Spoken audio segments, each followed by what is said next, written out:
we start the engine of the motorcycle, not fully, and close it back on. We come back to the tank, take a screwdriver, and do this. That's the magnet. You have to push the magnet back out to its normal position.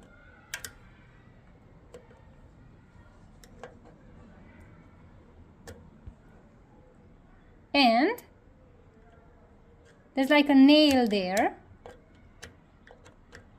that will not let the magnet go back in.